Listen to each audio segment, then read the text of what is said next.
Hello guys, ഇന്ന് വൈകുന്നേരത്തെ ചായക്ക് മക്രോണി ഉണ്ടാക്കാൻ വിചാരിച്ചിട്ടോ. അങ്ങനെ നേരെ പാൻ അടുപ്പത്ത് വെച്ച് കുറച്ച് ചെറുതായിട്ട് അരിഞ്ഞ ഉള്ളിയും അതിലേക്ക് ഞങ്ങൾ ഈ വെളുത്തുള്ളി ഇഞ്ചി പേസ്റ്റും പിന്നെ കറിവേപ്പിലയും മല്ലിയിലയും മുളകും ഇട്ടുകൊണ്ട് മിക്സ് ചെയ്തിട്ടോ.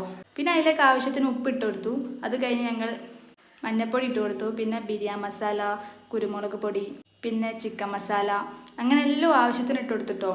അങ്ങനെ അത് മിക്സ് ചെയ്ത് പിന്നെ ഞങ്ങൾ അതിലേക്ക് മുളക് പൊടി ആവശ്യത്തിന് ഇട്ട് കൊടുത്ത് അങ്ങനെ അതെല്ലാം കൂടെ മിക്സ് ചെയ്തിട്ടോ. പിന്നെ അപ്പുറത്ത് മക്രോണി ഞങ്ങൾ നല്ല വേവിച്ച് വെച്ചിട്ടുണ്ട്, ഊറ്റി വെച്ചിട്ടുണ്ട്. പിന്നെ അതിലേക്ക് ഞങ്ങളിതാ തക്കാളി പേസ്റ്റ് ഇട്ട് കൊടുത്തിട്ടോ. എന്നിട്ട് നല്ലോണം മിക്സ് ചെയ്ത് എന്നിട്ട് നേരത്തെ മാറ്റി വെച്ച മക്രോണിയിലേക്ക് ഇട്ട് കൊടുത്തിട്ടോ. എന്നിട്ട് നന്നായിട്ട് ഫുള്ളായിട്ട് മിക്സ് ചെയ്തിട്ടോ, അങ്ങോട്ടും ഇങ്ങോട്ടും ആക്കിയിട്ട്. അങ്ങനെ ഒരുവിധം നല്ല മിക്സായി വന്നിട്ടുണ്ട്. ചിക്കൻ മക്രോണിയായിട്ട് നമ്മൾ വിചാരിച്ചത് ഉണ്ടാക്കാൻ വേണ്ടിയിട്ട്. അങ്ങനെ അത് റെഡിയാക്കി കഴിഞ്ഞപ്പോൾ ഞങ്ങൾ ചിക്കൻ പൊരിക്കാൻ എടുത്തിട്ടോ. അങ്ങനെ ചിക്കൻ നല്ല കായൊക്കെ തേച്ച് പൊരിച്ചെടുത്ത് പിന്നെ അത് നല്ലോണം പിച്ചെടുത്തിട്ടോ. മിക്സിയിലിട്ട് ഞങ്ങൾക്കാട്ടൊരു ടേസ്റ്റ് ഉണ്ടാവും. നമുക്ക് പിച്ചിടുമ്പോൾ നല്ലൊരു കടിക്കുമ്പോൾ നല്ല ടേസ്റ്റ് ഉണ്ടാവും കേട്ടോ. അങ്ങനെ അതെടുത്ത് അതിലേക്ക് ഇട്ട് മിക്സ് ചെയ്തു. അപ്പോൾ ഇത്രേ ഉള്ളൂ. Okay, by. എല്ലാവരും ട്രൈ ചെയ്യണം കേട്ടോ. Bye guys.